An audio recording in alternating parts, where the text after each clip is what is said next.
leads us rather neatly onto our press review with Diptyque Laurent, who joins us here in the studio. Hi there. Hi, Kat. Now, we were just hearing about the idea of a universal basic income. That's actually one of the main proposals of one of the candidates in the presidential election this year here in France, Benoît Hamon. Now, he's from the Socialist Party. There's another left-wing candidate, Jean-Luc Melenchon, and a lot of people have been wanting them to get together and just join leftist forces. The papers today, though, don't think that's going to happen. No, it's all but buried. Basically, that's what the papers are saying. Libé says on its front page they're saying no. The French left wanted this alliance, possibly to sort of combat the right and far right in the upcoming elections. It's seen as really splitting the vote, isn't it? That's right. Because between them, they've got around 25-28%. That's right, exactly. But it seems that the two men just couldn't make it happen or didn't want to make it happen. At least that's the impression we're getting. Libération, a very sort of simple headline. They're saying no. Libé calls it a real divorce in which neither of the two candidates want to take responsibility. Le Parisien takes a more somber tone, saying with a funeral-like headline, saying the left have buried this potential alliance. And I quote, it puts end to a 3-week soap opera that began just after Hamon won the socialist primary in January. Both Hamon and Mélenchon accuse each other of trying to sabotage this potential union, while Libé's cartoonist Willem has his own take on the failed alliance. In this cartoon, you see Hamon saying he does not want to partner with Mélenchon, while we discover that Mélenchon has in fact sent his hologram to do the work, of course in reference to a campaign rally a few weeks ago in which he used his own hologram. I still can't get over him using that hologram. I want him to use it a bit more. Yeah, I know. It's not bad. Beam him into our studio to explain his current position on that alliance that's, like you say, probably not going to happen. Speaking about the other member of that partnership that's never going to happen, Benoît Hamon, he's been enjoying sunny Portugal this weekend. Not a holiday, though. It's part of his presidential campaign, meeting with some leftist Portuguese politicians. That's right. He was soaking up the sun on the beaches, I imagine, of Portugal, or in the meeting rooms, perhaps. Probably overlooking the beaches. Yes, we hope.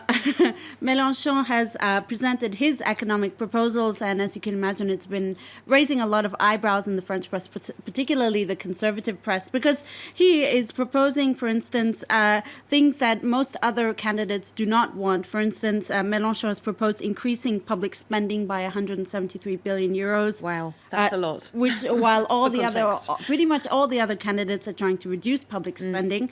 L'Humanité, the communist paper, calls it proof by numbers on its front page, reporting that the communist candidate also wants to create at least 3 million jobs over 5 years and bring unemployment to 6% by 2022.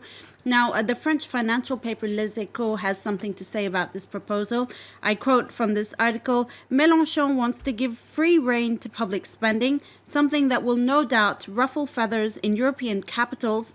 The paper says that Mélenchon's economic program is really a way for him to show his, quote, singularity, for him to stand out, particularly after this alliance with Benoît Hamon failed. All right, and sticking with the presidential election, it is our current obsession here in France, and it will be for the next few weeks. François Fillon, that name that we've heard so much about over recent weeks, the embattled centre-right candidate, he is still a candidate, which is quite a surprise to a lot of people after he's had a lot of trouble over his wife's allegedly fictitious parliamentary job. That's right. He's staying put, Kat, at least for the moment. No one's pushing him out, so he's staying where he is. This article from Libé quotes him as saying, I hope the most difficult part of this is over. Fillon's supporters are also hoping now that he will be able to lead them to victory slowly by slowly, gain popularity in the polls. And some of them actually believe, Libé says, that this was all just part of a conspiracy plan to attack Fillon and bring him down. Le Parisien newspaper reports that the scandal very nearly cost him his campaign, and this is something he revealed to Nicolas Sarkozy. The two men, Sarkozy is a foe turned friend, if you like, now. And the two men had lunch together last week, in which Sarkozy, someone who's well versed in political scandals, gave some advice to Fillon, telling him that he should go all the way and continue his campaign. And another piece of good news for the candidate is the fact that a poll this weekend shows that 70% of party supporters in Les Républicains actually want him to stay candidate, which has Le Figaro, the right-leaning paper, wondering if this is going to be the French right's week of rebound. Fillon, the paper says, will be able to continue his campaign without having to justify his place every morning. All right, a word now about the far-right leader, Marine Le Pen, as we've been reporting in our main news update. She's in Lebanon. Some people might be wondering why she's campaigning for presidential election here in France, of course, not in Lebanon. That's right, but she follows Emmanuel Macron, who was also in Lebanon a few weeks ago.